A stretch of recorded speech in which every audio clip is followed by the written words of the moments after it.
Todd and I wanted to take this evening and kind of show you a couple of things about what we are doing here.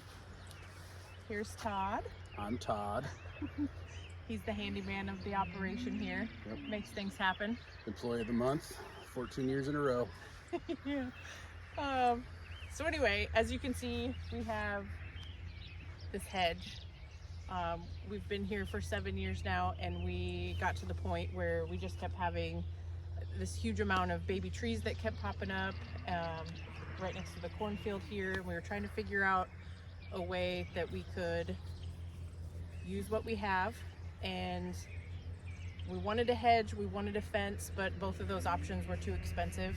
And so then we were trying to work with the land and use what was already provided on the property. So we decided to, on a whim, just let the trees grow. And then last year, after they'd gotten a couple of feet tall, Todd was able to buy this hedge trimmer. It's hedge trimmer. It came with a little tiny chainsaw and then another attachment. This comes off, another attachment goes on it for just trimming stuff. I've honestly never used that one. But this is really what we wanted it for. So it came with a couple attachments, but this is the one that ultimately we purchased because it was the cheaper option. It's worked really, really well for what we've wanted. And it does slide off, and it came with 2 batteries. Got it off of Amazon. It's like 160 bucks, and it works honestly really well. Yeah, we're not sponsored by them or anything. We just really enjoyed the product. And it was within our budget, so I can link this item in the description below if you guys are interested in buying something like this. It's worked really well for us so far. But anyway, last year, what do you want to say? The trees were maybe yay tall and really unruly. Mm-hmm. Like they were just haphazard, like, you know, a normal fast-growing tree can get. They're Chinese elm for people that are familiar with different varieties of trees. They're not native to Nebraska, and they're really hard to eradicate. And we tried, and you can see that we did so well getting rid of them. So we just decided that we were going to use a nuisance and look at it as a gift. Yeah. And now we have a buffer between the field, and it provides a lot of structure and shelter for different birds that come and keep our bug population down. And we've got the tall grass, so we've got snakes, so it keeps our rodent population down. And yeah, it's just kind of fantastic. Working with the land. Yeah, use what we have. It's kind of cool. It was something that we started cutting, and every year we were out here cutting and fighting, and we didn't want to use chemicals. And it was going to take years to just kill it off and cost thousands of dollars to replace everything with plants anyway.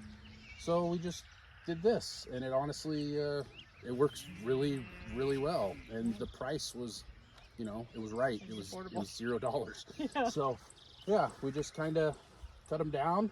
I had a section farther down the line towards the south of the property, and it was, what would you say, they were 20 feet tall this spring. Yeah, probably. Yeah. So I actually used the mini chainsaw that came with this, and I cut down the taller limbs, and I just kind of measured where if I could not quite see over it, that's about as tall as I wanted it to be. And yeah, as my boys get older, maybe it'll get taller when they can reach the top of it. So yeah.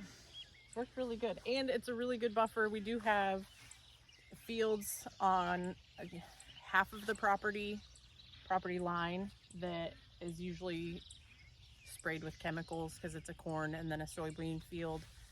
So it's a really good buffer, and they're really thick enough so that if there is any overspray, it helps block that, because nothing that we have here on the property we spray or do anything with that's not an organic matter.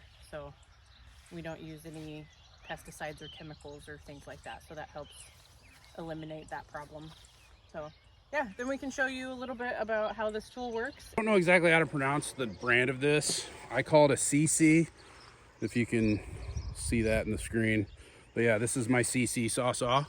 So yeah, it's a really nice little tool. This extends out. You can reach pretty good distance, but the battery just plugs in here. You can either turn it on here, or you can be up close and personal with it and turn it on there while it's attached, or this comes off. And yeah, the batteries charge fairly quickly and they last actually a pretty good long time. So yeah, I'm gonna stop talking and get chopping.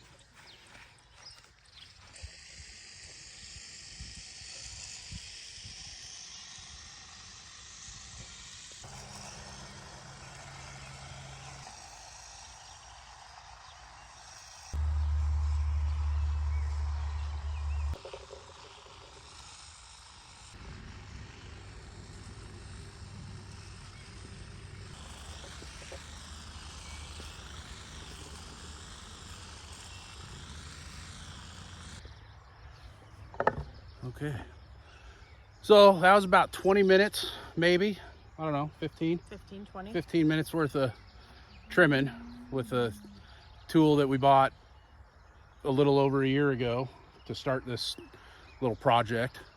And when we started, I only trimmed half of it, and then I trimmed the other half this year. But we're kind of excited. We just found out that right there is a mulberry tree, so we're gonna have some berries for our little birdie friends, and you know, nursery rhymes around the mulberry bush and stuff. Free pest control. Free pest control. Yep. So, well, we're paying them. Yeah. So but yeah, when we started this, I mean, it's a hedge. It's a free hedge. It looks like a free hedge, but when we started, it was super wispy, and you can kind of see down here where it's just kind of sparse and bare, and you can kind of see through everything. And this is what it looks like up top, and it has just completely filled out. Like it's crazy how much it has filled out. But yeah, we had trees that were 20 feet tall and just cut them down, and then they just new shoots filling out. Yeah, really, really nicely. So it's really kind of neat. We can walk around, and we were walking over here the other day talking about trimming it up, and I think we got to about where we are right now, and there's tree frogs singing in the little hedge, and we're hoping to grow some gourds. Sarah's got a what is it, a birdhouse gourd? Yeah, and we're gonna put some gourds out here, so we'll have birdhouses in the hedge. We do have a couple empty spots. As you've seen, no trees have filled in these areas, so our thought is we're going to help those along a little bit. We do have some propagated elderberries, and then we have so many mulberry bushes in the windbreak that we're going to propagate and then kind of fill in the gaps. So it might take a couple of years to actually have it completely filled in, because we're looking at least 200 feet. So we're going to fill it in as we can, and elderberries grow really, really fast and really well here, and mulberries do too. So hopefully sooner than later we'll have it all filled in. Yeah, absolutely. But yeah, that's the front. We're at about the halfway point, so that's where our first bare spot is. And I mean, you can't beat the price. It kind of helps the view from the house looking out in the yard. It's kind of cool to see a nice little somewhat manicured hedge on the edge of your property. It makes you feel like a grown-up. So, but yeah, this is the other end. So yeah, all the way back to the horse pen, and that's where we stopped, and we let those back there grow up, and they kind of provide a little bit of windbreak and some shade in the morning for the horses too. And we're just gonna kind of let those grow up and, you know, hide away from the world, because we're kind of by a little highway. So we are, and it helps with, you know, especially along the back side of the property, the south side. There's a highway back there, if you guys can hear it sometimes. We do have a lot of traffic that's back there, so the goal is to just let it fill in all the way around, and then we can be in a little bubble and be a little less visible from the road, which is nice. Absolutely. Yeah, trying to hide away in our little paradise cove. So, but thanks for joining us while we do some chores around the house, and we'll catch you next time.